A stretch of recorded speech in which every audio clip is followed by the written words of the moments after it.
Oke, baik. Selamat malam ya teman-teman semua. Kita kembali lagi di kelas Lab Akuntansi Manajemen 1. Nah, untuk minggu ini berarti kita sudah masuk ke session 3 ya teman-teman.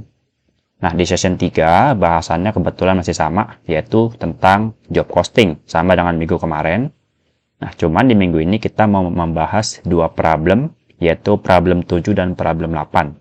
Nah, tentunya problem 7 sama problem 8 itu bakal lebih complicated dan kurang lebih yang mirip-mirip dengan soal ujian itu ya problem 7, problem 8 ini. Jadi yang teman-teman perlu pelajarin untuk modal belajar gitu ya untuk ujian yaitu kalau nggak problem 7, problem 8, bebas. Keduanya mirip lah untuk yang buat di ujian nanti, kayak gitu. Oh ya teman-teman, jangan lupa juga ya saya ingatkan ke teman-teman bahwa di session 3 ini nanti di akhir pertemuan kelas akan ada post test yang harus dikerjakan. Oke, post testnya kurang lebih kalau nggak salah 10-15 menit ya. Untuk soalnya itu sama dengan soal pretest kemarin. Ya, jadi soal post test akan selalu sama dengan soal pretest teman-teman ya. Jadi mohon dikerjakan sebaik mungkin dan kalau yang kemarin masih ada salah-salah di pretest, nah, ini adalah kesempatan buat teman-teman benerin ya di post test ini. Kayak gitu. Oke, mungkin informasi cukup kayak gitu. Kita bisa langsung masuk ke pembahasan problemnya ya. Problem 7 dulu kita mulai. Oke, kita lihat dulu di sini. Ada perusahaan DKM Inc. ceritanya ya. DKM Inc. ini adalah perusahaan manufaktur yang memproduksi pakaian wanita. Nah, pada tahun 2022, DKM Inc. ini dia bilang mendapatkan pesanan khusus dari Ibu Hana untuk memproduksi 120 unit dress. Nah, karena kita udah tahu duluan nih, memproduksi 120 unit dress, jangan lupa dicatat terlebih dahulu. Oke. Nah, saya sudah bikinkan tempatnya ya untuk kita catat. Dia bilang produksi 120 unit. Ya udah kita tulis. Nah, terus kita juga kasih tahu ya. Berikut ini adalah data mengenai produksi pesanan khusus untuk Ibu Hana. Nah, pertama-tama kita mulai dari nomor 1 dulu ya teman-teman. Oke. Untuk nomor 1, dia bilang adalah ini informasi terkait direct material bisa teman-teman ya. Oke, untuk membuat sebuah dress dibutuhkan 0,75 meter kain, lalu 2 buah kancing, dan juga 1 buah resleting.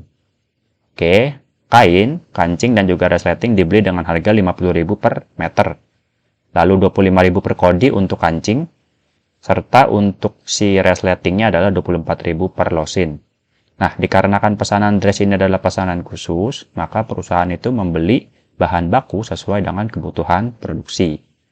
Oke, kita udah tahu ya teman-teman, dia akan membeli sesuai dengan kebutuhan produksinya, yaitu untuk membuat 120 unit dress gitu ya. Nah, ntar kita akan hitung-hitungan secara matematis. Lebih banyak perhitungan matematisnya kayak gitu. Oke, kita bisa masuk dari nomor 1 dulu ya. Pertama-tama seperti biasa ini adalah info tentang pembelian material ya teman-teman. Purchase of material. Jurnalnya apa? Jurnalnya adalah materials control di debit. Cuman untuk kreditnya kita belum tahu ya, belinya itu pakai duit atau belinya pakai ngutang teman-teman. Maka kita cari dulu. Oke. Nah, untuk informasi tentang pembelian sumber daya yang dikeluarkan itu ada di bawah ya teman-teman biasanya. Nah, tadi saya juga sudah cari. Nah, ada di informasi nomor 10, yaitu di sini dia bilang seluruh biaya yang terjadi di dalam perusahaan itu dikeluarkan secara tunai. Gitu ya. Jadi mau dia melakukan pembelian material, mau melakukan gaji karyawan, atau mau melakukan pembayaran-pembayaran lainnya, itu dia selalu pakai cash gitu. Maka di sini kreditnya adalah cash control. Oke. Ingat masih ada kontrolnya karena ini berhubungan dengan biaya pabrik. Nah, kita bisa langsung masuk ke perhitungan matematisnya aja ya teman-teman. Nah, tadi kan kita lihat ya, dia mau produksi 120 unit. Maka ini adalah basis angkanya yang akan kita pakai 120 unit. Nah, pertama-tama kita mulai dari kain. Nah, di sini akan ada 3 direct material ya. Coba kita kerjain satu persatu. Pertama dari kain. Nah, dia bilang untuk memproduksi 1 buah dress, dia butuh 0,75 meter kain. Udah berarti di sini 0,75. Terus jangan lupa kita kali dengan kebutuhan produksinya, yaitu 120 unit ya teman-teman. Oke. Terus jangan lupa dikali dengan harga satuannya. Harga satuan untuk si kain adalah 50.000 per meter nih ya. Di urutan pertama. Ya udah, berarti kita bisa kali dengan 50.000. Terus jangan lupa karena ini per meter kita bagi 1. Ya sebenarnya teman-teman kalau nggak mau bagi 1 ya nggak apa-apa ya. Karena masih apple to apple ya. Di sini kan di atas dikasih taunya 0,75 meter. Dan harganya adalah juga per meter. Ya udah, langsung aja nggak apa-apa. Untuk kain sudah selesai ya. Oke, berikutnya adalah kita akan mencari tahu untuk pembelian kancingnya berapa. Baik, berarti kita lihat di sini satu buah dress dia bilang butuh 2 buah kancing. Ya udah, di sini berarti kita tulis angka 2. Terus jangan lupa kita kali dengan 120 unit dress. Ya, sesuai dengan kebutuhan produksi. Terus kita kali dengan harga satuannya berapa. Ingat ya teman-teman, kita pakai dengan harga per satuan. Dan ini harus apple to apple. Kalau dia bilang di sini 2 buah kancing, maka harganya juga harus per satuan yang sama, yaitu per buah kancing juga. Nah, kan di sini teman-teman lihat ya, di sini satuannya itu per 25.000 per kodi. Nah, ini teman-teman mesti convert dulu nih dari kodi menjadi satu buahnya berapa. Maka caranya adalah 25.000 kita bagi dengan kodi supaya kita bisa dapat per satu unitnya berapa. Nah, satu kodi itu sama dengan 20 unit ya teman-teman. Kalau teman-teman bisa cari di internet, satu kodi itu adalah 20 unit. Ya, jadi jangan sampai salah untuk menggunakan angkanya. Maka di sini adalah 25.000 kita bagi dengan 20 kodi ya. Nah, untuk yang kancing sudah selesai. Berikutnya adalah untuk yang resleting. Nah, untuk resleting, dia bilang satu buah dress butuh satu resleting. Ya udah. Berarti di sini kita bisa tulis angka 1. Terus kita kali dengan banyaknya kebutuhan produksi, yaitu 120 unit dress. Terus kita kali dengan harga satuannya, yaitu dia bilang di sini 24.000 per lusin. Nah, ya, teman-teman jangan lupa ya, ini kita harus bikin apple to apple dulu. Kalau dia bilang per satu buah, maka harganya kita harus kita convert dulu ya. Dari lusin kita convert dulu ke satu buah, maka di sini adalah 24.000 kita bagi dengan 12. Karena satu lusin adalah 12 unit ya teman-teman, kayak gitu. Nah, udah selesai nih. Untuk kain, kancing, sama resleting. Nah, karena sudah selesai kita bisa enter, dan ini adalah angka pembelian dari direct material si DKM Ink. Oke, nilainya adalah 5.040.000. Cukup complicated ya. Nah, memang di soal nanti ujian kalian itu kurang lebih kayak gini. Satu buah barang itu kan memang banyak ya jenis materialnya, dan kalian akan ngitung-ngitung seperti ini ya. Kayak gitu. Untuk variasi soalnya sih sangat bervariasi ya. Kadang dia pakai kodi kayak begini, pakai lusin dan semacamnya. Jadi teman-teman mesti hitung dengan hati-hati, jangan sampai salah. Baik. Oh ya, untuk nomor 1 juga dia bilangnya di sini kita lanjutin. Dikarenakan pesanan dress ini adalah pesanan khusus, maka perusahaan kan nggak membeli bahan baku sesuai dengan kebutuhan produksi ya. Nah, ini kan tadi udah kita kerjain. Maka jangan lupa kita highlight. Oke. Biar kita tahu ini sudah dikerjakan. Baik, kita lanjut ke nomor 2. Oke. Di nomor 2 ini dia bilang perusahaan juga membeli bahan tambahan dengan total harga 1,5 juta untuk keseluruhan produksi. Ya, ini adalah pembelian indirect material 1,5 juta. Nah, sampai akhir proses produksi terdapat sisa bahan tambahan sebanyak 1/5 dari bahan tambahan yang dibeli. Nah, terdapat informasi beginningnya ya teman-teman, beginning indirect material. Lalu dia bilang juga perusahaan tidak memiliki persediaan awal bahan tambahan. Oke. Oh maaf, sorry. Yang atas ini adalah yang ending ya teman-teman. Ending indirect material. Dan yang bawah adalah informasi beginning indirect material. Nah, kalau dikasih tahu informasi kayak gini, teman-teman mesti melakukan perhitungan kasar dulu teman-teman ya. Perhitungan beginning indirect material ditambah dengan pembelian atau purchase, lalu kita kurangi dengan ending indirect material. Karena ada informasi kayak begini. Nah, untuk yang nomor 1 kan nggak ada, maka teman-teman bisa langsung tuh tadi ngitungnya langsung di jurnalnya aja nggak apa-apa gitu. Oke. Berarti untuk nomor 2 kita hitung-hitungan di sini dulu ya. Nah, pertama kan kita mulai dari kalimat pertama. Si perusahaan ini dia membeli bahan tambahan dengan total harga 1,5 juta. Ini adalah informasi purchase indirect materialnya. 1,5 juta. Terus kita lihat lagi tadi ya. Dia kan bilang juga terdapat sisa bahan tambahan sebanyak 1/5 dari bahan tambahan yang dibeli. Kalau dia bilang sisa, berarti ini adalah ending indirect material teman-teman ya. Sisa bahan setelah dia melakukan produksi. Maka ini adalah informasi dari ending indirect material. Oke, berarti sini kita bisa kali sama dengan 1/5 dari bahan tambahan yang dibeli. Berarti 1/5 dari 1,5 juta ya teman-teman. Kayak gitu. Nah, ini kalau udah kita enter aja. Ketemu ya indirect material endingnya. Nilainya 300.000. Nah, terus untuk beginningnya, di sini dia bilang, perusahaan tidak memiliki persediaan awal dari indirect material. Nah, ya udah berarti beginning indirect materialnya adalah 0. Nah, dapat ya angkanya semua ya, beginning, purchase, sama ending. Tinggal kita hitung berapa pemakaian indirect materialnya. Biar sekalian kita ngitung buat ntar jurnal yang pemakaiannya. Oke? Berarti beginning, kita tambah sama purchase, terus kita kurang ending. Temu ya, nilai penggunaan dari bahan penolongnya, yaitu adalah 1,2 juta. Oke. Maka di sini jangan lupa nih, yang harus kita lakukan di sini adalah kita harus mencatat pembelian indirect material, sama mencatat penggunaan dari indirect material. Pertama kita yang 1,5 juta dulu ya teman-teman, kita kerjain yang purchase-nya dulu. Berarti teman-teman bisa tambahin angka dari jurnal yang udah kita bikin tadi. Karena kan bunyi akunnya sama tuh, material control sama cash control. Maka teman-teman tinggal tambahin aja di sini di ujung ya, dengan pembelian indirect material. Kita tinggal lanjutin doang angkanya, yaitu 1,5 juta. Oke. Sip. Ketemu yang angkanya teman-teman, 6.540. Nah, kalau udah, kita bisa melakukan jurnal penggunaan dari material. Oke. Nah, untuk jurnal penggunaan material, seperti biasa teman-teman ya, kalau direct material, jurnal di debitnya adalah work in process. Oke, kalau dia pakai indirect material atau bahan penolong, maka akunnya adalah manufacturing overhead control.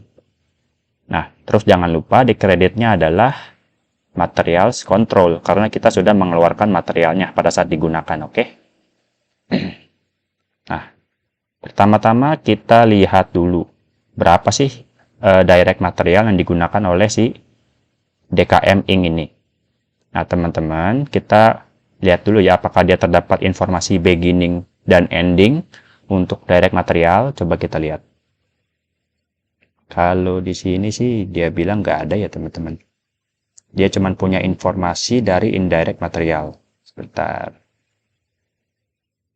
Nggak ada nih dia bilang. Untuk yang direct material tidak ada beginning dan tidak ada ending. Jadi teman-teman nggak usah bikin hitung-hitungan kayak begini juga nggak apa-apa. Langsung pakai angka purchase-nya aja ya. Nah, untuk angka purchase kita jangan lupa ya, kita pilih lagi angkanya. Karena kan di jurnal yang pertama tadi sudah include termasuk pembelian dari indirect material. Maka kita harus pisah dulu. Angkanya adalah yang tadi ya, pembelian kain, pembelian kancing, sama pembelian resleting. Bisa kita copy aja teman-teman angkanya.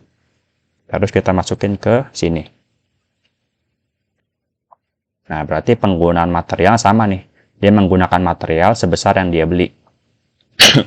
Oke.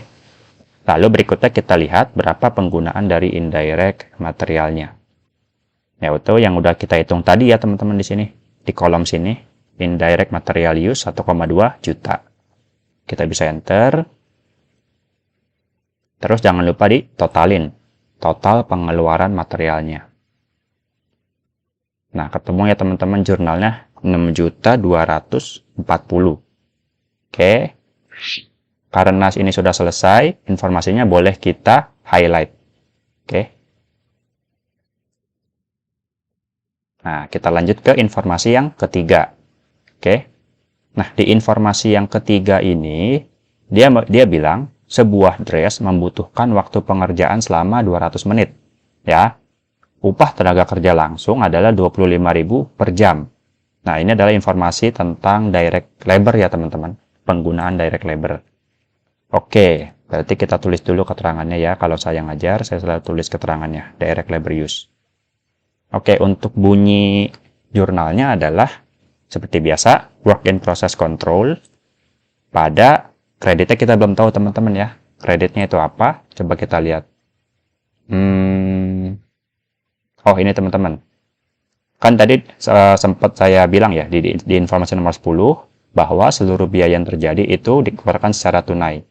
Maka termasuk dengan pembayaran gaji karyawan bagian produksi, kita akan membayar sebesar cash control teman-teman. Kita akan bayar menggunakan uang. Oke. Kayak gitu. Terus kita cari angkanya berapa. Ya. Nah, untuk angkanya coba kita lihat. Dia bilang kan tadi satu dress butuh 200 menit dan upahnya adalah 25.000 per jam. Maka di sini teman-teman kita lihat dulu. Satu dress itu kan butuh 200 menit.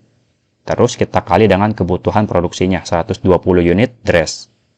Nah, terus jangan lupa kita kali dengan satuan harganya per jamnya berapa, yaitu adalah 25.000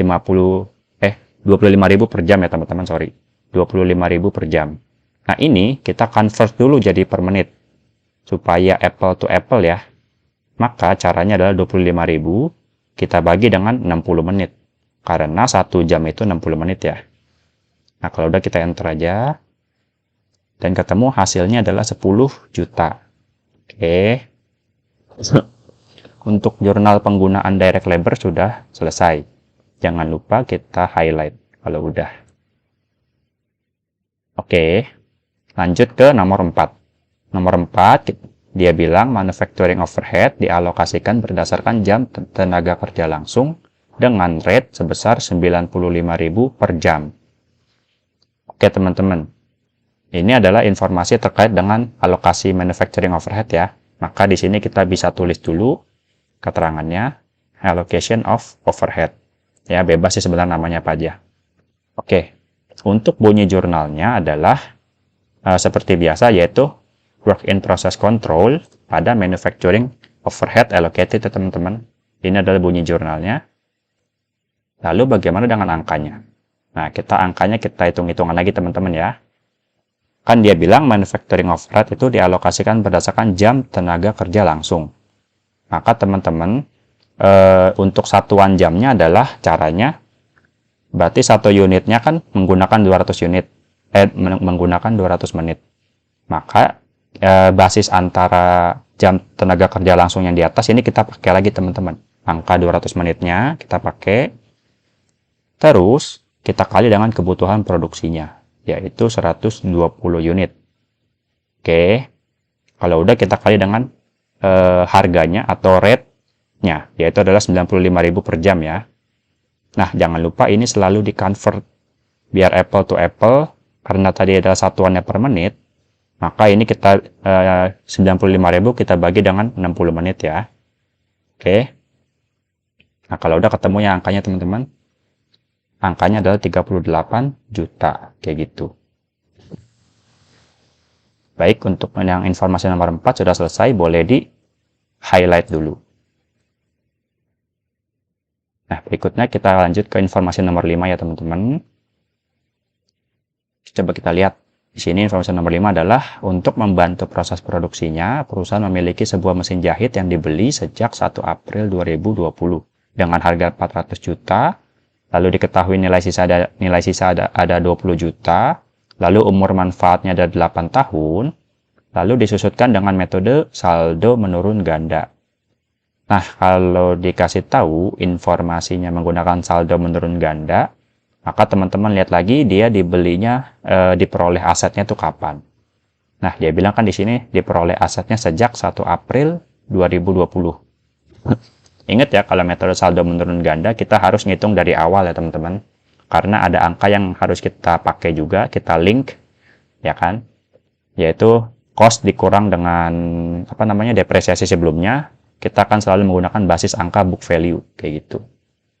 Maka teman-teman jangan lupa kita cari dulu dari depresiasi 2020, depresiasi 2021, sama depresiasi untuk 2022 ya teman-teman. Kayak gitu. Baik. Maka pertama kita cari depresiasi 2020 dulu. Nah, seperti biasa ya untuk metode penyesutan saldo menurun ganda, kita selalu menggunakan angka cost. Ya, angka costnya adalah 400 juta. Nah, nilai sisa kita abaikan aja. Oke teman-teman, nilai sisa kita abaikan aja. Karena metode saldo menurun ganda kita nggak pakai nilai sisa. Oh iya, jangan lupa teman-teman cari tahu dulu rate-nya berapa ya. Saya lupa tuh. Nah, untuk rate, cara nyarinya adalah 100%. Kita kali dengan 2. Lalu kita bagi dengan umur ekonomis. Umur ekonomisnya adalah 8 tahun. Nah, maka ketemu ya teman-teman. Rate penyusutan untuk depresiasinya adalah 25%. Nah, ini kita lanjutin ya teman-teman. Nah, kalau udah kita tulis cost-nya di sini, kita kali dengan depreciation rate-nya, yaitu 25%.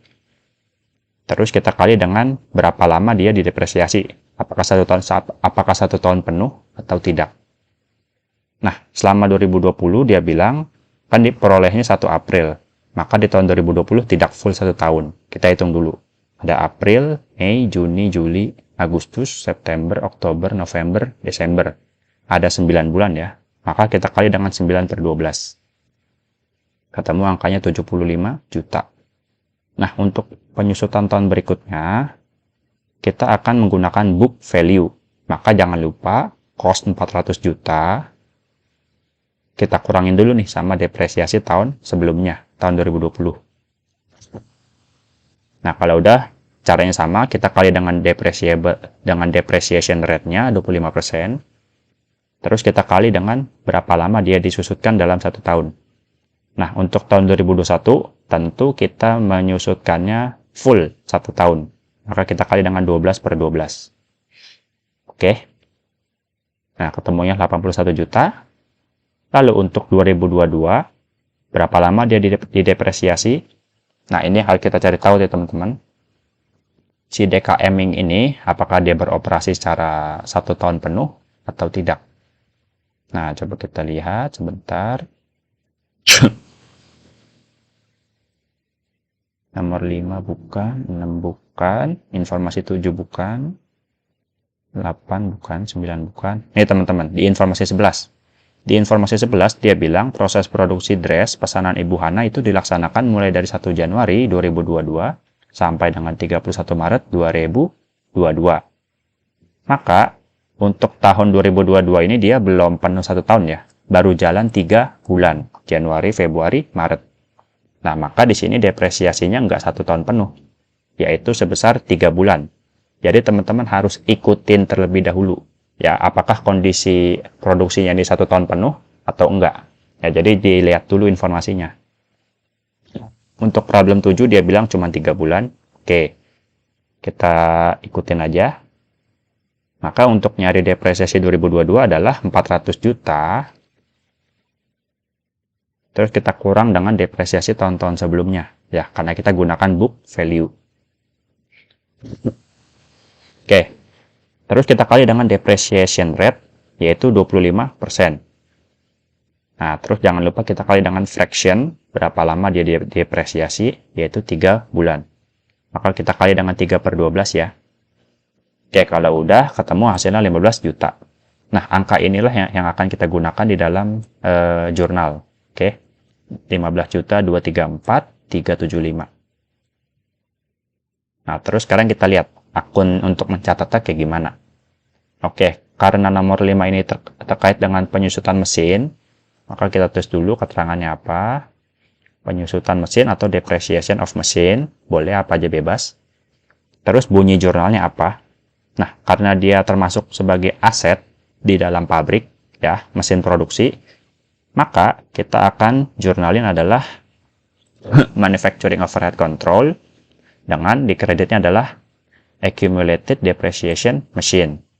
Oke, ingat ya, manufacturing overhead control, jangan depreciation, karena ini masih terkait dengan depresiasi yang bersangkutan dengan pabrik. Oke. Nah, untuk angkanya kita pakai yang tadi. Penyusutan 2022 yang udah kita hitung. Oke. 15 juta, 234.375. Berarti untuk informasi nomor 5 sudah selesai, boleh kita highlight. Oke. Bentar, coba saya cek dulu recordingnya, semoga oke, tidak error teman-teman. Baik, saya lanjut. Nomor 5 sudah, maka kita ke nomor 6.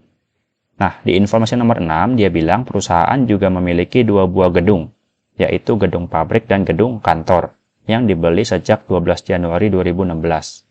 Harga perolehannya, kalau si gedung pabrik adalah 1,8 miliar, dan juga untuk gedung kantor, dia bilang 1,2 miliar. Terus, gedung pabrik juga memiliki nilai sisa, yaitu 200 juta, dan juga umurnya 25 tahun. Sedangkan untuk gedung kantor, dia bilang punya nilai sisa 180 juta sama umur manfaat 20 tahun. Nah, untuk kedua gedung ini sama-sama menggunakan metode garis lurus. Maka untuk yang nomor 6 ini, depresiasi gedung ini, teman-teman bisa langsung aja ya, nggak usah bikin perhitungan kasar kayak begini, depresiasi tahun pertama, tahun kedua, tahun ketiga, nggak usah. Karena kan metode garis lurus itu sama-sama aja tiap tahun, ya, ngitungnya. Baik, untuk nomor 6, kita coba tulis dulu keterangannya apa, yaitu depresiasi gedung pabrik dan gedung kantor. Nah, untuk akunnya sendiri terkait dengan pabrik, jangan lupa akun jurnalnya adalah Manufacturing Overhead Control. Ya, ini untuk gedung pabrik. Kalau untuk gedung kantor, akunnya adalah Depreciation Expense. Ya, jurnal seperti biasa teman-teman. Nah, lalu untuk kreditnya adalah Accumulated Depreciation. Ini kita pisah aja biar gampang teman-teman ya ngelihatnya. Oke, pertama kita mulai dulu dari gedung pabrik satu-satu. Untuk gedung pabrik, kan kita pakai MOH control ya teman-teman. Kita ngitungnya di sini. Nah, karena dia disusunkan dengan metode garis lurus, seperti biasa, cost 1,8 miliar. Ya, costnya si gedung pabrik. Kita kurangin dulu sama nilai sisa. Yang mana nilai sisanya? Nih, yang 200 juta teman-teman ya. Oke. Terus jangan lupa kita bagi dengan umur ekonomis. Umur ekonomisnya adalah 25 tahun. Terus jangan lupa kita kali dengan fraction. Nah ini teman-teman. Jangan lupa dikali fraction ya. Nah untuk fractionnya kita kali berapa? Jangan dikali 12/12 ya teman-teman. Karena kan produksinya si DKM ini cuma 3 bulan. Dari Januari sampai 31 Maret. Angka ini berlaku untuk seluruh jurnal ya teman-teman. Maka di sini fractionnya kita kali 3/12 kayak gitu. Nah, ketemunya 16 juta. Oke. Berikut kita lanjut ke depresiasi gedung kantor ya teman-teman. Nah, untuk depresiasi gedung kantor sama karena masih metode garis lurus. Kita mulai dari harga perolehan 1,2 miliar. Nah, terus jangan lupa kita kurang dengan nilai sisa. Nilai sisa dari gedung kantor adalah 180 juta ya, yang di bawah sini. Terus kita kurangin dengan kita bagi dengan umur ekonomis, yaitu 20 tahun. Terus jangan lupa kita kali dengan fraction ya, yaitu 3/12. Ingat, Januari sampai Maret, tidak 1 tahun penuh. Nah, udah dapat angkanya. Ya udah, berarti untuk yang ini accumulated kita samain aja. Untuk yang office berarti kita pakai angka depreciation expense. Lalu berikutnya untuk angka yang factory building, ya depresiasi gedung pabrik pakai angka yang ini ya. Manufacturing overhead control. Ya maaf. Sip. Nah, untuk jurnal yang nomor 6 berarti sudah selesai.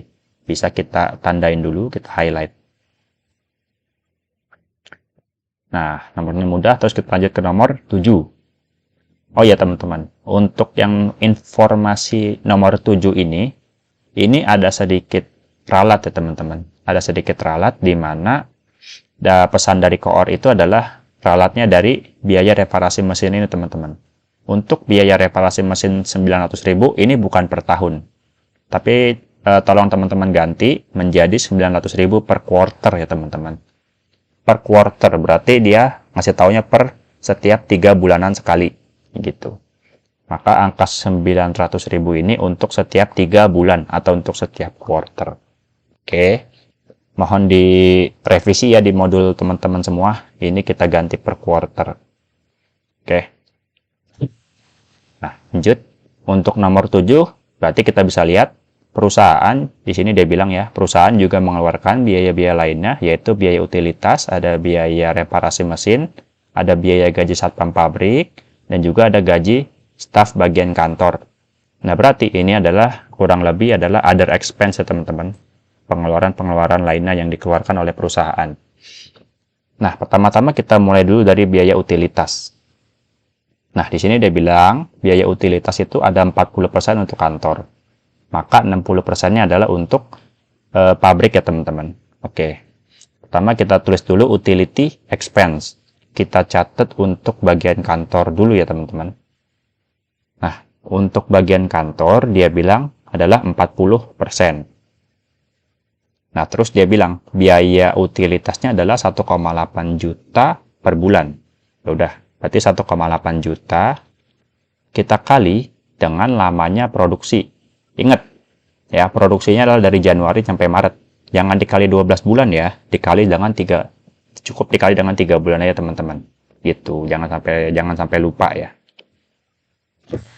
Nah, berarti untuk utilities expense nilainya adalah 2.160.000. Lalu kita lanjut berikutnya, yaitu untuk yang utilitas bagian pabrik ya. Untuk utilitas bagian pabrik ya udah kita kerjain duluan. Akunnya adalah manufacturing overhead control ya teman-teman. Nah, berarti nilainya adalah sebesar 60%. 60% kita kali dengan ini sama kayak tadi 1,8 juta. Terus kita kali dengan 3 bulan produksi. Oke. Dari Januari sampai Maret. Nah, ketemu ya, manufacturing overhead control-nya adalah 3.240.000. Nah, terus kita lanjut. Ada biaya reparasi mesin. Nah, ingat ya, untuk biaya terkait dengan pabrik, ini kan biaya reparasi mesin itu biaya pabrik. Maka kita jurnal ini adalah manufacturing overhead control ya teman-teman. Nah, dia bilang kan 900.000 per quarter setelah kita ralat informasinya. Ingat, di sini per quarter. Maka di sini kita bisa tambahin aja di angka jurnal manufacturing overhead control. Ini bisa kita tambah 900.000 ya. Karena kan per quarter itu setiap 3 bulanan sekali. Dan ini adalah proses produksi untuk 3 bulan. Maka sudah apple to apple ya angkanya. Baik. Nah, berikutnya kita lihat ada gaji satpam bagian pabrik. Nah, untuk ini gaji satpam bagian pabrik sama kita masukinnya ke bagian manufacturing overhead control. Maka ini kita bisa lakukan perhitungan tambahan lagi. Kita tambahkan lagi dia dengan gaji satpam pabrik. Dia bilang di sini ada 1 orang, terus kita kali dengan gajinya berapa. Di sini dia bilang gajinya 2.500.000 per bulan per orang. Maka di sini tadi kan kita udah kali 1 orang, terus kita tinggal kali berapa bulan dia kerja. Yaitu dari Januari nyampe Maret. Kita kali dengan angka 3. Udah ya, udah dapat angkanya. Bisa kita enter dulu. Terus kita lihat lagi. Ada gaji bagian staf kantor. Nah, ini gaji bagian kantor ya teman-teman. Kalau gaji bagian kantor, maka kita catatnya seperti biasa, yaitu salaries and wages expense. Gitu. Untuk angkanya berapa? Angkanya kita lihat lagi. Di sini dia bilang ada 2 orang. Oke, 2 orang. Terus kita kali dengan gajinya berapa? Yaitu gajinya 1,5 juta. Nah, 1,5 juta masih per bulan, teman-teman. Maka kita perlu kali dengan berapa lama dia bekerja. Yaitu 3 bulan ya. Dari Januari sampai Maret. Nah, kalau udah kita bisa enter. Nah, dapat ya angkanya, teman-teman. 2160 untuk utility expense. Lalu manufacturing overhead control ya, teman-teman. Di sini 4.890. Maaf sebentar, coba saya konfirmasi dulu. 900.000 per quarter. Gaji satpamnya, oh ini masih 250.000 ya. Oh ya, pantas kok kecil angkanya, maaf teman-teman, ini kurang 01 ya. Nah, harusnya kan 2,5 juta. Oke. Nah, maka ketemu angkanya nih, 11.640. Ya, maaf tadi di sini ada kurang 01. Nah, udah dapat ya semua angkanya. Kalau udah, kita bisa kreditin ke cash control. Atau cash aja nggak apa-apa, karena ini kan biayanya campur-campur ya. Antara biaya pabrik sama biaya kantor. Udah kita pakaiin cash aja nggak apa-apa. Mau ditulis cash control juga nggak apa-apa ya teman-teman. Nggak salah juga kok. Oke. Berarti di sini kita tinggal totalin aja semua. Oke. Dapat angkanya 22.800.000. Nah, berarti untuk informasi 7 sudah selesai. Kita bisa highlight dulu. Nah, ini jangan lupa ya ada ralat, ada notes. Baik, kita lanjut ke nomor 8. Nah, di informasi nomor 8 dia bilang perusahaan tidak memiliki persediaan awal maupun akhir untuk barang dalam proses dan barang jadi. Nah, berarti ini adalah informasi untuk kita mengerjakan ini teman-teman ya. Completion of work in process dan kita transfer dia menjadi finished good. Ya, berapa sih barang yang sudah selesai kita kerjakan pada periode ini, Januari sampai Maret. Maka di sini kita bisa tulis keterangannya completion of work in process dan ditransfer menjadi barang jadi atau finished good. Nah, biasa teman-teman, untuk mengerjakan ini kita sebaiknya hitung-hitungan kasar dulu di tabel ini. Yaitu kita hitung-hitungan dari WIP beginning, kita tambah dengan manufacturing cost incur, terus kita kurang dengan WIP ending. Ini kurang ini ya. Nah, sebentar saya tambahin dikit. Oke. Nah, coba kita lihat apakah dia punya WIP beginning dan WIP ending. Di sini dia bilang perusahaan tidak memiliki ya teman-teman, baik beginning maupun ending untuk barang dalam proses. Maka di sini kita bisa kasih angka 0. Oke. Ini di sini juga kita bisa kasih angka 0. Terus kita harus cari nih, berapa manufacturing cost incur-nya. Nah, ingat ya teman-teman, untuk mencari manufacturing cost incur, di sini adalah pertambahan dari semua akun yang namanya work in process. Ya, jadi teman-teman, semua akun WIP teman-teman jumlahin aja.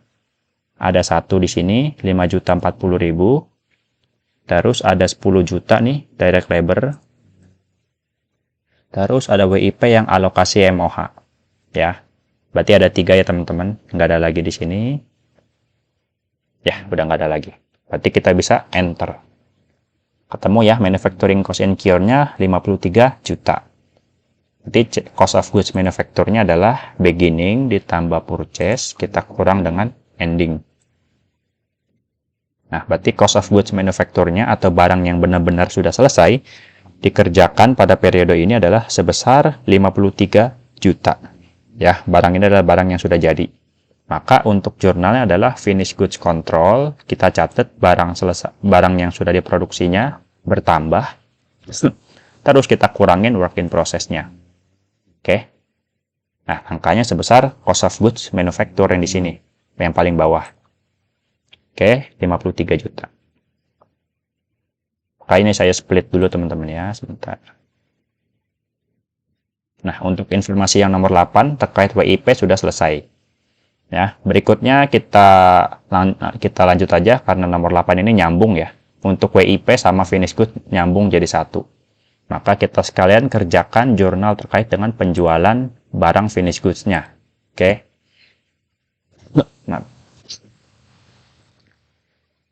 Nah, untuk penjualan barang finished goods, biasa kita juga akan melakukan perhitungan kasar. Perhitungan kasar untuk finished goods. Nah, kita hitung finished goods beginning-nya berapa, kita tambah dengan COGM juga. COGM yang dari atas ini, yang udah kita cari tadi. Terus jangan lupa kita kurangin dengan finished goods ending. Ada ini. Oke. Kayak gini teman-temannya perhitungannya. Coba kita lihat di sini. Masih sama di nomor 8. Perusahaan tidak memiliki persediaan awal maupun akhir untuk barang jadi juga ya teman-teman. Maka untuk beginning-nya 0 dan juga untuk ending-nya 0. Karena dia nggak punya sama sekali barang persediaan awal sama persediaan akhir yang tersisa. Oke. Nah, terus untuk cost of goods manufacture, kita bisa pindahin aja angkanya di sini ya. Kita bisa link 53 juta. Nah, berarti untuk COGS-nya kita hitung lagi. Beginning kita tambah dengan cost of goods manufacture, terus kita kurang dengan finished goods ending-nya. Ketemu ya, cost of goods sold-nya 53.040.000. Nah, angka ini yang harus teman-teman jurnalin. Oke. Ini juga saya bold. Oke. Nah, bunyi jurnalnya adalah cost of goods sold pada finished goods control. Kita catat dulu nilai pokok barang yang terjualnya berapa. Oke, nilai pokoknya adalah yang tadi cost of goods sold 53 juta.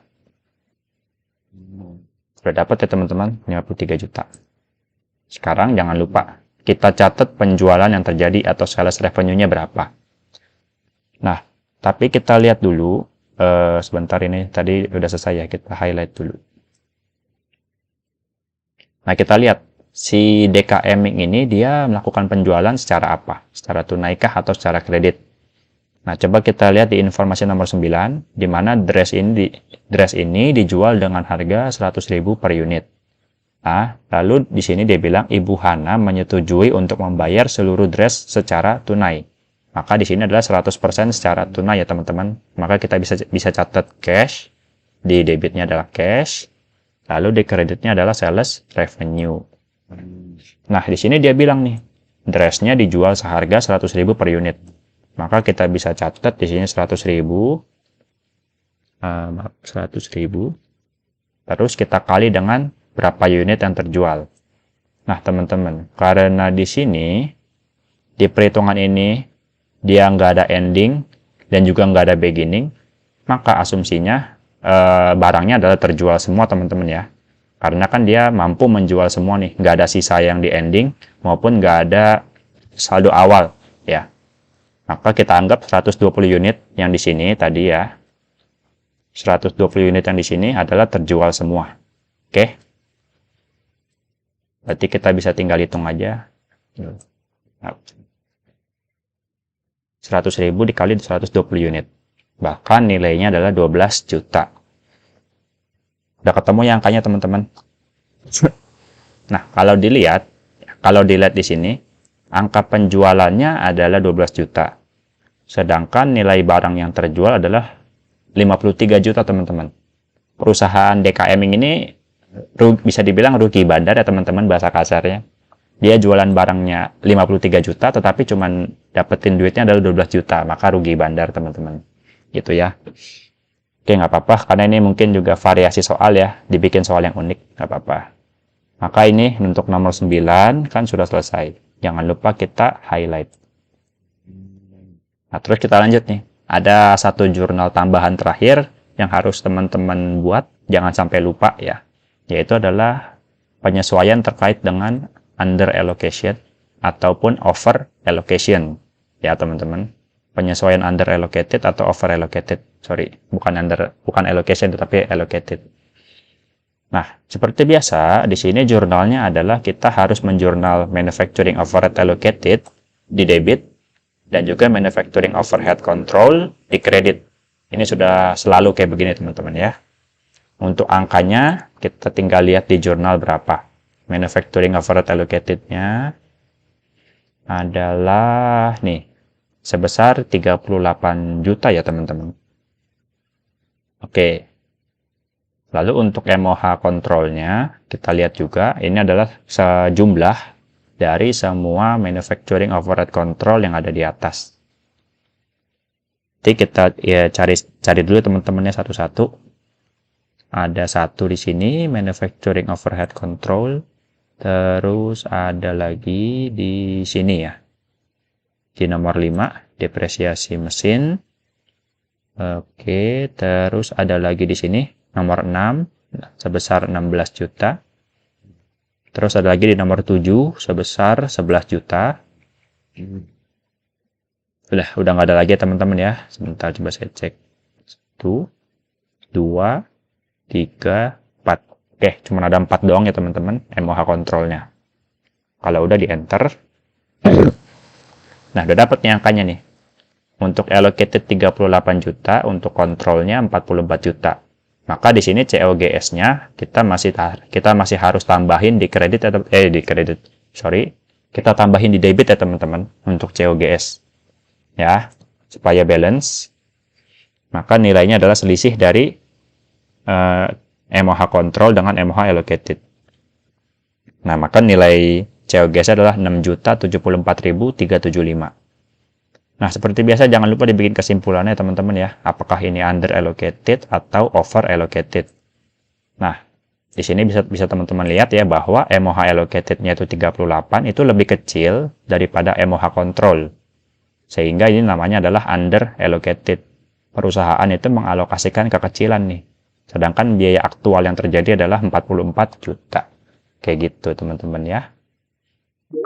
Oke, maaf sebentar. Nah, berarti untuk problem 7 kita sudah selesai. Nah, untuk berikutnya kita akan membahas problem 8. Oke, bentar. Saya pause dulu. Baik, kita lanjut ya teman-teman. Ke problem 8 berarti sekarang ya. Oke. Nah, untuk ini saya geser dulu ke bawah. Oke. Untuk problem 8, sebentar coba saya cek lagi sudah recording. Oh, sudah. Baik, untuk problem 8 ini di sini nggak ada ralat ya teman-teman. Kan kalau tadi di problem 7 ada satu ralat di sini ya. Nah, untuk di problem 8 itu tidak ada ralat ya teman-teman. Coba kita bisa langsung kerjakan saja problem 8-nya. Coba kita lihat dulu pendahuluan soalnya. Sini dia bilang Lulu Snack merupakan perusahaan yang bergerak di bidang industri makanan dan menjual berbagai jenis snack.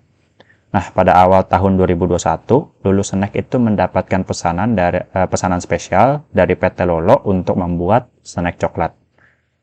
Lalu Lulu Snack itu mengestimasikan pesanan spesial akan diselesaikan dalam 2 bulan. Nah, ini adalah informasi penting teman-teman ya. Ini adalah dia ngasih tahu bahwa produksinya akan berjalan selama 2 bulan, teman-teman. Ini kurang sedikit. Jadi informasinya untuk informasi produksi dilakukan selama 2 bulan di tahun 2020. Oke, berarti dari Januari sampai Februari. Oke, gitu. Terus kita lihat di sini informasi yang pertama ya seperti biasa, teman-teman. Coba kita lihat dulu. PT Lolo meminta Lulu Snack untuk membuat 1.500 bungkus snack coklat. Nah, ini adalah informasi untuk produksinya teman-teman ya. 1.500 bungkus snack coklat. Bisa kita tandain dulu di Excel. Produksinya 1.500 bungkus. Oke. Kita lanjut soalnya. Perusahaan menetapkan harga jual dengan markup 20% dari biaya produksi. Oke, lalu PT Lolo juga menyetujui untuk membayar pesanannya 40% secara kredit dan sisanya secara tunai. Nah, untuk informasi nomor 1 akan kita pakai di penjualan finish goods ya, ya teman-teman. Maka kita skip dulu untuk nomor 1. Coba kita lihat untuk nomor 2 kayak gimana. Di informasi 2 adalah dia bilang untuk membuat 5 bungkus snack dibutuhkan 20 gram biskuit dan juga 150 gram coklat batang. Nah, berarti dia ngasih tahu nih teman-teman bahwa per 5 bungkusnya tuh segini loh direct material yang dibutuhkan gitu ya.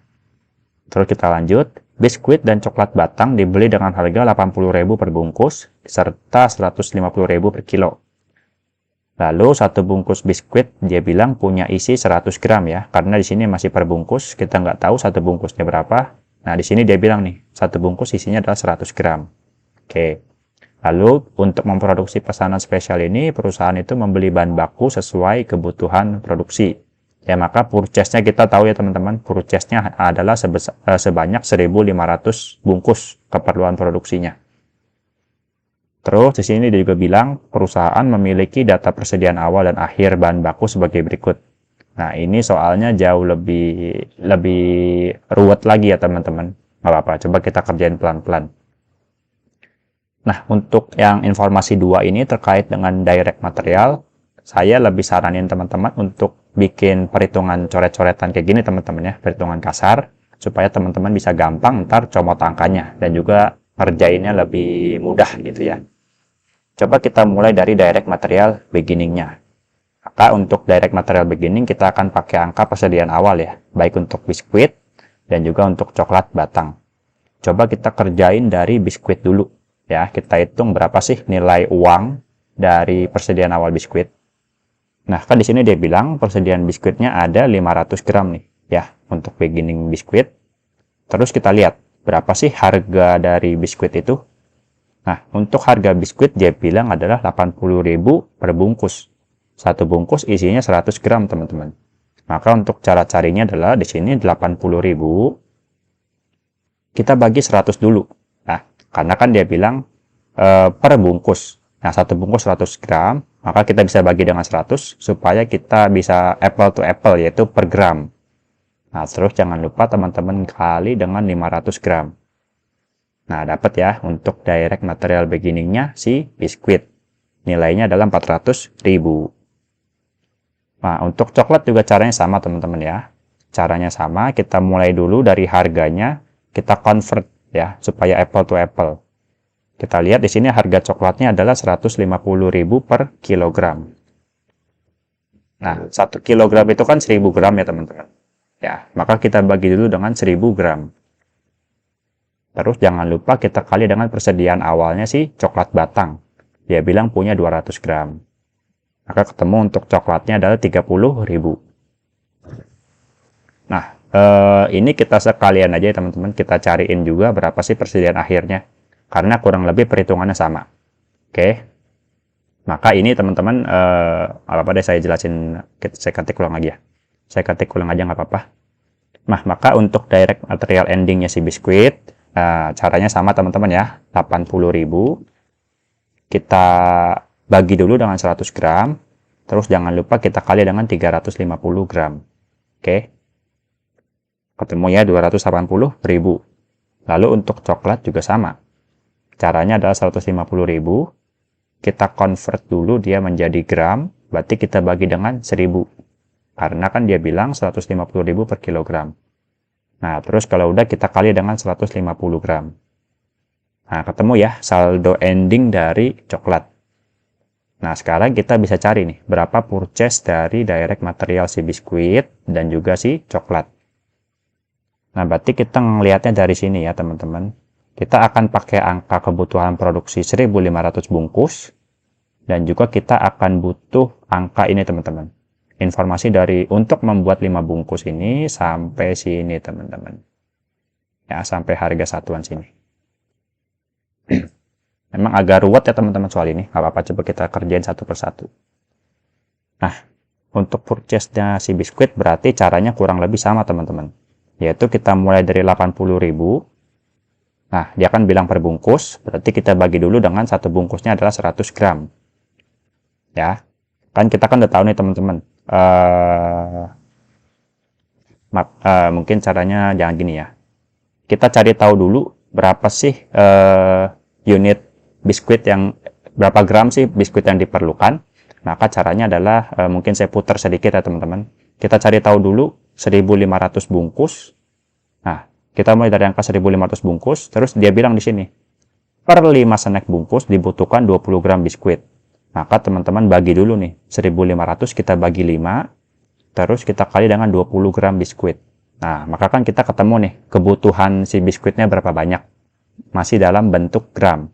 Ya, berarti ini enaknya saya kasih dalam kurung dulu. Nah, terus teman-teman bisa kali dengan harganya nih. Nah, dan juga jangan lupa, ini harganya kita harus bikin dia menjadi per gram. Maka di sini kita kali dengan 80.000 dan juga kita bagi dengan 100. Ya, kayak gini caranya teman-teman kurang lebih ya. Kita cari dulu berapa sih kebutuhan si biskuitnya itu dalam gram. Terus kita kali dengan harga satuan per gramnya supaya apple to apple. Ya, maka ketemu nih pembelian dari direct materialnya adalah 4,8 juta. Oke. Untuk coklat juga kurang lebih sama. Kita cari dulu berapa kebutuhan produksi berarti dalam gram untuk si coklat. Oke. Maka caranya adalah saya kasih dalam kurung dulu. Berarti 1.500 bungkus ya. 1.500 bungkus, kita bagi dengan 5, karena informasinya itu per 5 bungkus snack ya. Per 5 bungkus snack itu dibutuhkan, dia bilang 150 gram coklat. Maka kita kali dengan 150. Ya. Nah, kalau udah kita kali dengan harga satuan per gramnya si coklat. Maka kita kali dengan 150.000, terus kita bagi dengan 1000 gram supaya apple to apple, teman-teman ya. Di sini gram, maka belakangnya juga harus gram. Oke. Kita bisa enter dan ketemu harga pembelian coklatnya adalah 6.750.000. Maka di sini penggunaan direct materialnya adalah beginning, kita tambah dengan purchase, terus kita kurangin endingnya. Ketemu angka DM use-nya yang terpakainya adalah 4.900.000 untuk biskuit. Untuk coklat juga sama, beginning, tambah purchase, kita kurang ending. Nah, ketemu ya, 6.757.000. Nah, ini bisa kita langsung jurnalin ya. Nah, karena udah dapat semua angka informasinya, saya gedein dulu layar Excel-nya. Nah, pertama-tama kita jurnalin dulu ya, berapa pembelian materialnya. Seperti biasa, purchase of material yang paling pertama. Nah, oh iya, kita cari tahu dulu teman-teman, dia belinya pakai cash atau belinya ngutang. Bentar, kita cari dulu ya teman-teman informasinya. Biasanya ada di bawah ya teman-teman, informasi dia belinya ngutang atau enggak. Nah, ini ada di informasi nomor 9. Coba kita lihat, seluruh transaksi dilaksanakan secara kredit, kecuali transaksi pembelian bahan baku dan bahan tambahan. Nah, berarti untuk untuk transaksi pembelian material, kita akan menggunakan uang cash. Oke. Ini bisa kita highlight dulu karena ini adalah informasi penting. Mungkin highlightnya warnanya berbeda ya. Warna biru deh. Oke. Berarti di sini adalah materials control pada cash control ya. Untuk pembelian material pakai cash. Untuk angkanya adalah sebesar yang udah kita cari tadi, yaitu angka biskuit, angka pembelian biskuit dengan juga angka pembelian dari coklat. Oke. Kalau kita enter, nah di sini juga saya mau kasih warna ya teman-teman biar tahu jurnalnya yang mana.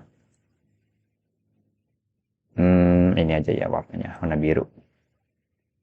Jurnal warna biru. Oke. Nah berarti kita bisa lanjut ya teman-teman. Untuk sebentar, untuk yang penggunaan direct material, kita jurnalin aja deh langsung, nggak apa-apa teman-teman ya. Di sini untuk nomor 2, material use. Nah, untuk jurnal penggunaan direct material, jurnalnya seperti biasa, yaitu work in process control pada materials control. Tapi ntar untuk yang indirect material, kita cari lagi teman-teman secara terpisah. Ini kita catat dulu apa adanya, sesuai dengan informasi yang di sini teman-teman. Maka DM use-nya adalah yang ini, 4,9 juta ditambah si coklatnya 6,7 juta. Dapat ya, 11.677. Oke, berikutnya kita lihat dulu. Ntar saya split dulu. Nah, kita lihat lagi untuk informasi ketiga berarti sekarang ya. Untuk yang nomor 2 sudah selesai. Untuk nomor 3 dibilang sebuah cup snack juga membutuhkan bahan tambahan yang dibeli perusahaan dengan harga 2.500.000 untuk keseluruhan. Perusahaan memiliki persediaan awal bahan tambahan sebesar 800.000 dan juga persediaan akhir bahan tambahan sebesar 1,7 kali persediaan awal.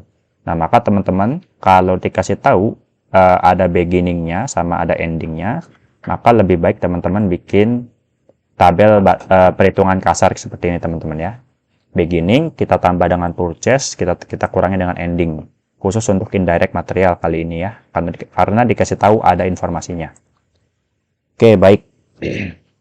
Maka kita catat dulu 2.500.000 ini sebagai purchase-nya ya. 2.500.000 sebagai purchase karena pembelian. Terus di sini dia bilang ada persediaan awal sebesar 800.000. Nah, terus dia bilang juga ada persediaan akhir sebesar 1,7 kali persediaan awal ya. Jadi caranya kita 1,7 kita kali dengan 800.000. ketemu angka indirect material ending. Maka penggunaan indirect materialnya kita bisa cari. Beginning kita tambah dengan purchase, kita kurang dengan ending. Oke.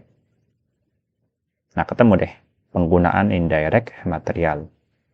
Nah, yang perlu teman-teman jurnal adalah purchase of indirect material, sama seperti ini. Ya, jurnal pembelian material, sama penggunaan indirect material. Nah, karena ini sama-sama purchase, ini saya tandain dulu ya, dengan warna biru, kayak gitu. Nah, untuk jurnal kita bisa gabung aja teman-teman, dengan jurnal yang sebelumnya ya. Angkanya kita tinggal tambahin aja, dengan purchase dari indirect material. Karena bunyi akunnya masih sama. Nah, kayak gitu deh. Yang biru kita jurnalin ke yang warna biru di sini teman-teman ya. Gitu. Lalu berikutnya kita lanjut ke penggunaan indirect material nih. Masih ada yang bolong satu. Ya. Nah, seperti biasa untuk jurnal penggunaan indirect material kita akan jurnal sebagai manufacturing overhead control ya teman-teman. Nah, untuk nilainya sebesar yang udah kita cari tadi. Yaitu adalah 1.940.000. Oke.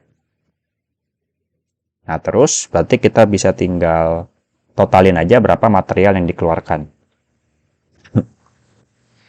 Berarti totalnya adalah 13.617.500. Nah, untuk yang material indirectnya sudah selesai. Untuk problem 8 ini yang paling reward teman-temannya pengerjaan materialnya karena sangat banyak sekali operasi matematika yang harus kita gunakan kayak gitu. Nah, berarti kita bisa lanjut sekarang ke yang informasi keempat. Nah, di sini dia bilang di dalam proses produksi, perusahaan mempekerjakan 5 orang tenaga kerja langsung dengan gaji 1,2 juta per bulan per orang. Nah, ingat ya, di sini kita produksinya cuma 2 bulan, tidak 1 tahun penuh. Maka di sini nanti jangan dikali 12, teman-teman harus kali 2 bulan. Oke, kita catat dulu nama jurnalnya nama keterangannya adalah direct labor use. Nah, untuk bunyi akunnya berarti work in process control pada apa nih teman-teman belum tahu ya. Coba kita lihat ke informasi yang tadi yang saya highlight biru. Seluruh transaksi dilaksanakan secara kredit kecuali untuk yang tadi, pembelian material. Itu pakainya cash. Nah, berarti selain pembelian material, kita akan ngutang, teman-teman. Kalau ngutang, berarti di sini adalah salaries and wages payable. Atau kalau mau namainnya wages payable control juga nggak apa-apa, teman-teman ya. Intinya adalah utang gaji. Gitu. Tapi jangan lupa ditambahin kontrol, karena bagian pabrik ini, teman-teman ya. Masih berhubungan dengan manufaktur. Oke, kita lanjut ke perhitungannya. Berarti di sini kita mulai dari angka 5 orang ya teman-teman. Karena ada 5 orang tenaga kerja. Terus kita kali dengan 1,2 juta. Terus jangan lupa kita kali dengan 2 bulan kerja. Oke. Ingat, cuma 2 bulan kerja. Maka di sini angkanya 12 juta ya. Oke. Untuk yang nomor 3 sudah selesai nih teman-teman. Kita bisa highlight dulu informasinya. Terus kita lanjut ke nomor 5. Di sini dia bilang perusahaan memiliki gedung pabrik yang digunakan untuk produksi. Gedung pabrik dibeli sejak 1 Januari 2019 dengan nilai perolehan 1,2 miliar, nilai sisa 300 juta, serta umur manfaat 20 tahun. Dan juga di sini dia bilang disusutkan dengan metode saldo menurun berganda atau double declining. Nah, teman-teman tulis dulu informasinya apa, yaitu depreciation of factory building ya kalau saya tulis. Bebas keterangannya mau apa aja. Nggak mau ditulis juga nggak apa-apa kalau nanti mau ujian ya teman-teman. Kayak gitu. Depreciation of factory building. Nah, karena ini menggunakan saldo menurun berganda, maka teman-teman harus cari dulu depresiasi dari 2019, terus 2020, dan juga di tahun yang sekarang, 2021. Gitu ya. Oke, cara nyarinya kurang lebih sama dengan problem-problem sebelumnya. Berarti untuk saldo menurun berganda kita cari dulu berapa depreciation rate-nya. Ya, cara carinya adalah 100%, kita kali 2, selalu kayak begini. Nah, terus kita bagi dengan berapa umur ekonomisnya si gedung pabrik ini. Yaitu dia bilang 20 tahun. Nah, maka udah ketemu nih depreciation rate-nya adalah 10%. Terus kita cari depresiasi 2019-nya yaitu 1,2 miliar. Kita kali dengan 10%. Terus kita kali dengan fraction-nya. Berapa bulan dia disusutkan. Nah, kalau saya lihat di sini di tahun 2019, dia karena dibeli dari 1 Januari, maka didepresiasinya full 1 tahun. Maka kita kali 12/12. Gitu, teman-teman. Ketemu ya untuk yang 2019 120 juta. Terus kita cari nih depresiasi 2020-nya adalah kita cari dulu cost-nya adalah berapa, yaitu 1,2 miliar. Ya, biaya perolehan dari si gedungnya ini. Terus kita kurangi dengan depresiasi sebelumnya. Nah, terus jangan lupa teman-teman kali dengan depreciation rate 10%, terus kita kali dengan fraction. Nah, untuk 2020 juga sama, kita mendepresiasi 1 tahun penuh. Maka kita kali dengan 12/12. Nah, ketemu ya depresiasi 2020. Terus kita lanjut ke depresiasi 2021. Nah, ingat di tahun 2021 ini cuma 2 bulan produksi, sehingga ntar kita fraction-nya kita kali dengan 2/12. Ya, untuk caranya masih sama nih, kita di 1,2 miliar, kita kurang dengan 2019, terus kita kurangin juga dengan depresiasi 2020. Nah, terus kita kali dengan depreciation rate-nya 10%, dan kita kali dengan fraction-nya. Fraction bulan, yaitu 2/12. Karena dia cuma 2 bulan doang melakukan produksinya. Nah, ketemu ya untuk depresiasi 2021, yaitu nilainya 16 juta. Oke. Nah, sekarang kita bisa jurnalin nih. Nah, untuk akun jurnalnya, karena dia berhubungan dengan pabrik, akunnya adalah Manufacturing Overhead Control pada Accumulated Depreciation Factory Building. Nah, untuk angkanya sebesar yang udah kita cari tadi, di tahun 2021. Oke. Nah, ketemu ya angkanya. Ini saya bold, biar teman-teman gampang melihatnya. Sama saya warnain deh, merah. Nah, dapat ya teman-teman angkanya. Terus berikutnya yang ini kan udah selesai, kita highlight dulu kuning. Artinya sudah kita kerjakan.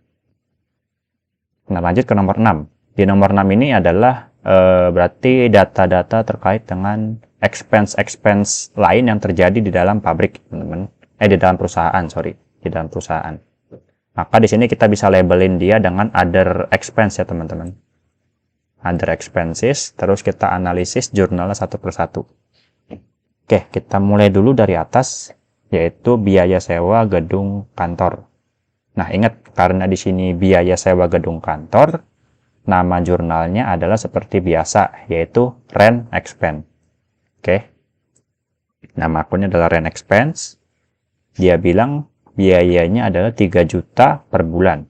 Nah, maka kita di sini bisa langsung hitung 3 juta kita kali 2 bulan. Ingat ya teman-teman, produksi cuma 2 bulan, bukan 1 tahun penuh. Nah, kalau udah, berikutnya kita lihat ada biaya utilitas. Nah, kita kerjain dari bagian kantor dulu, sehingga nama akunnya adalah utility expense. Untuk kantor, kita jurnalin seperti biasa. Nah, dia bilang di sini adalah 7,2 juta per semester. Dan ingat, untuk kantor cuma 50%. Maka caranya adalah 50%. Kita kali dengan 7,2 juta. Terus kita bagi 6 bulan. Kita convert dulu dia menjadi per bulan. Baru kita kali dengan kebutuhan produksinya, yaitu 2 bulan produksi. Oke. Ketemu ya untuk utility expense. Nah, berikutnya kita lihat ada komisi penjualan. Nah, untuk komisi penjualan kita bisa jurnalin commission expense ya, teman-teman. Nah, untuk angkanya dia bilang 5.000 per bungkus. Nah, berarti di sini adalah kita kalikan 5.000 dengan berapa unit yang dia produksi ya, teman-teman. Nah, untuk unit yang diproduksi tadi saya sudah tulis di atas sebesar 1.500 unit yang diproduksi ya, teman-teman. Coba saya lihat lagi, takut salah. Ya, 1.500 bungkus. Oke. Kita kali 1.500, ketemu commission expense-nya. Nah, kalau udah kita lanjut ke gaji satpam pabrik dan juga gaji satpam kantor ya, teman-teman. Nah, pertama-tama kita kerjakan dulu gaji satpam bagian kantor ya, teman-teman. Nah, untuk gaji satpam bagian kantor, dia bilang sama ya, antara satpam pabrik dan satpam kantor, dia bilang 3 juta per quarter per orang. Nah, kita lihat dulu, gaji satpam kantor ada berapa orang? Satpam kantor ada 2 orang nih. Nah, berarti kita bisa kerjain ya, teman-teman. 2 orang kita kali dengan 3 juta. 3 juta. Terus ini kan per quarter. Maka kita jadiin per bulan dulu. Kita bagi 3. Terus kita kali dengan kebutuhan lamanya produksi, yaitu 2 bulan produksi. Ketemu ya, teman-teman, angkanya jadi 4 juta. Nah, kalau udah kita catat biaya-biaya pabrik sekarang. Semua biaya pabrik kita catat menjadi manufacturing overhead control ya, teman-teman. Maka di sini ntar isinya akan banyak sekali nih perhitungan-perhitungan.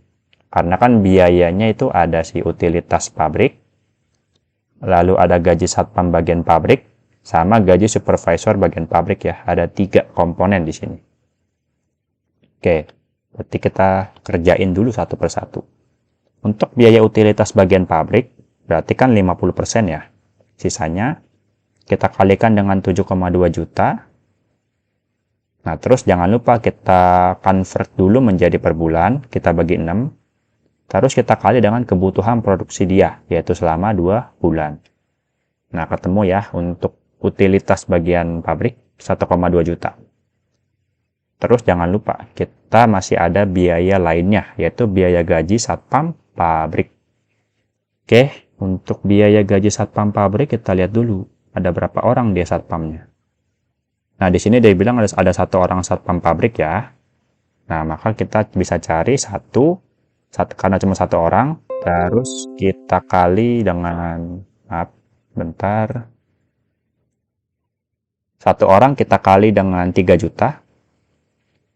Nah, terus teman-teman, karena ini masih hitungannya per quarter, jangan lupa dibagi 3 dan juga dikali dengan lamanya produksi 2 bulan. Oke, itu untuk gaji satpam bagian pabrik. Berikutnya adalah gaji supervisor bagian pabrik ya, teman-teman. Nah, di sini dia bilang supervisor pabriknya ada 2. Ya udah, berarti kita mulai dari angka 2, terus kita kali dengan 1,5 juta per bulan. Terus dia bilang masih per bulan nih. Maka kita kali dengan kebutuhan lamanya produksi, yaitu 2 bulan. Oke, seperti ini untuk pengerjaan manufacturing overhead control. Isinya ada 3 perhitungan ya, teman-teman. Oke, baik.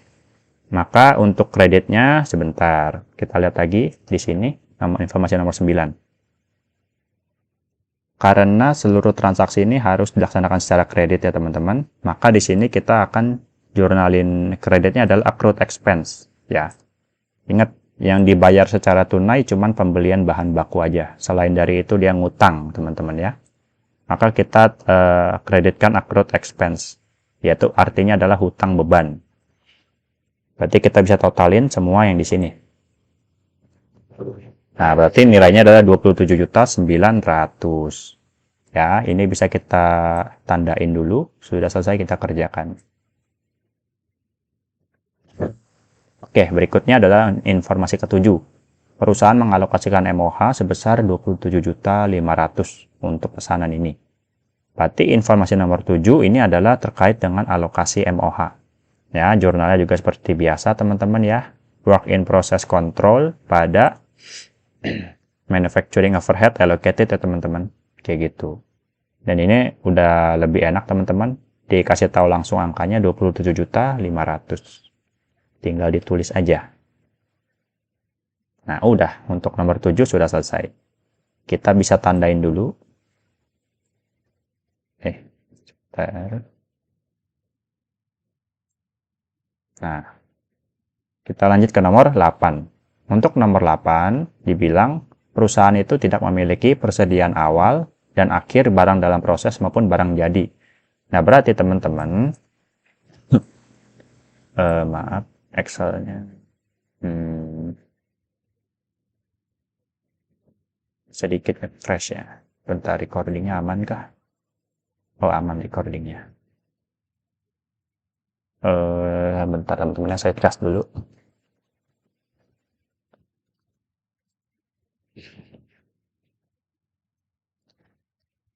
Oke, sudah aman. Sip. Nah, kita lanjut. Berarti nomor 8 itu adalah jurnal mengenai completion of WIP dan barangnya itu sudah selesai kita produksi menjadi finished goods. Oke. Nah, seperti biasa kita akan menggunakan bantuan perhitungan ya teman-teman. Oh, sorry, ini angkanya masih ada. Nah, pertama-tama kita mulai dari perhitungan WIP ya teman-teman. Tadi kan dia bilang di sini, perusahaan itu nggak punya persediaan awal dan akhir barang dalam proses. Maka di sini kita bisa kasih beginning-nya 0 dan juga ending-nya 0. Tinggal kita cari tahu berapa manufacturing cost incurred-nya. Nah, untuk mencari ini seperti biasa, kita akan totalin semua angka work in process yang ada di jurnal. Nah, maka di sini work in process-nya coba kita lihat, di sini ada 1, terus ada 2 di sini direct labor, terus ada 1 lagi di sini untuk alokasi MOH. Ketemu ya untuk angka manufacturing cost incurred. Angkanya adalah 51.777.500. Maka untuk angka ini kita bisa totalinnya langsung semua ya teman-teman. Nah, sama. Tinggal kita jurnalin. Kita posting ke jurnal. Untuk akunnya adalah finish goods control. Kita catat barang yang sudah selesai. Terus kita kurangin work in process. Oke. Angkanya sebesar cost of goods manufacture. Nah, udah ya teman-teman. Berikutnya jangan lupa kita catat jurnal terkait dengan penjualan barang. Penjualan barang yang sudah selesai ya teman-teman, penjualan barang jadi. Untuk penjualan barang jadi kita pakai angka finish good. Nah, seperti biasa lebih mudahnya kita gunakan perhitungan seperti ini. Coba kita lihat. Nah, kebetulan di sini dibilang ya, untuk barang jadi dia juga nggak punya persediaan beginning dan juga ending. Maka di sini beginning dan endingnya kita bisa kasih angka 0 ya teman-teman. Nah, terus untuk cost of goods manufacture kita tinggal link aja dari atas. Nah, kalau udah kita bisa totalin semua. Nah, karena kebetulan di sini 0 ya teman-teman, padahal di sini minus ya nggak apa-apa. Karena sama-sama aja hasilnya. Nah, ketemu ya 51.117.500. Nah, pertama-tama kita catat dulu nih COGS pada finished goods control ya. COGS pada finished goods control sebesar yang udah kita cari. 51.177.500. Oke. Udah nih ya. Lalu berikutnya adalah kita catat revenue atas penjualan barang kita. Nah, sebentar karena ini sudah selesai, saya tandain dulu. Oke. Nah, untuk informasi penjualan barang itu tadi ada di nomor 1 ya teman-teman, ada di atas. Coba kita lihat lagi. Mulai dari sini ya. Mulai dari sini teman-teman, perusahaan menetapkan harga jual dengan markup sebesar 20% dari biaya produksi. Oke.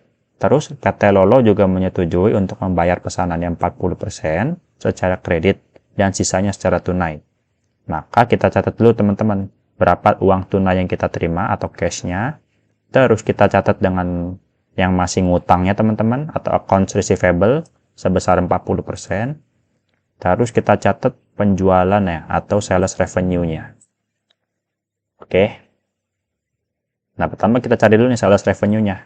Nah, kita tahu dulu berapa total penjualannya, yaitu dia bilang dengan markup 20%. Maka angka COGS ini teman-teman, ya angka COGS kita bisa kali 120%. Itulah angka sales revenue kita. Nah, tinggal berikutnya kita cari tahu berapa uang cash yang kita terima. Yaitu adalah sebesar 60%. Oke. 10%. Dan juga untuk kreditnya atau account receivable-nya dibilang 40%. Oke. Nah, udah ketemu semua nih teman-teman angkanya ya. Berarti untuk informasi yang ini sudah selesai. Kita bisa highlight. Nah, oke. Semuanya sudah komplit ya teman-teman. Udah nggak ada lagi informasi yang ketinggalan. Sudah kita pakai semua. Berarti untuk jurnal terakhir, teman-teman jangan lupa bikin jurnal penyesuaian untuk under allocated atau over allocated ya. Seperti biasa, untuk debitnya adalah manufacturing overhead control, manufacturing overhead allocated ya. Lalu kreditnya adalah manufacturing overhead control. Nah, untuk angkanya kita tinggal pindahin aja dari atas.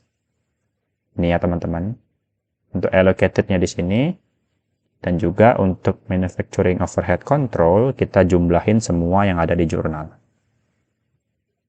Ada satu di sini. Lalu berikutnya ada ini juga teman-teman. 16 juta. Terus ada 9 juta di sini. Udah nggak ada lagi ya. Coba saya cek lagi. 1, 2, 3. Ya, cuma ada 3 teman-teman ya. Baik, kalau udah kita enter. Nah, terus kan timbul selisih nih ya. Nggak sama. Terus kita alokasi ke COGS. Nah, kebetulan kreditnya lebih kecil. Maka COGS-nya kita taruh di kredit. Kita tinggal selisihin. Ketemu selisihnya 160.000. Dan jangan lupa teman-teman bikin kesimpulannya teman-teman ya. Nah, untuk kesimpulannya, karena kita allocated-nya perusahaan itu lebih besar daripada MOH control, kurang MOH-nya ya. Karena MOH allocated lebih besar daripada MOH control, maka kesimpulannya adalah over allocated ya teman-teman. Perusahaan mengalokasikan terlalu tinggi. Padahal biaya aktual yang terjadi itu lebih kecil, kayak gitu. Oke, baik. Untuk problem 8 berarti sudah selesai teman-teman. Dan agenda kita di session 3 hari ini sudah selesai semua. Kita membahas 2 problem yang lumayan sulit ya teman-teman. Dan kurang lebih seperti inilah di soal ujian kalian nanti. Modelannya antara problem 7 atau enggak problem 8. Kayak gitu ya. Oke, baik. Sekian video dari saya. Terima kasih atas perhatiannya. Jangan lupa ya kerjain post testnya. Dan sampai ketemu di minggu depan lagi.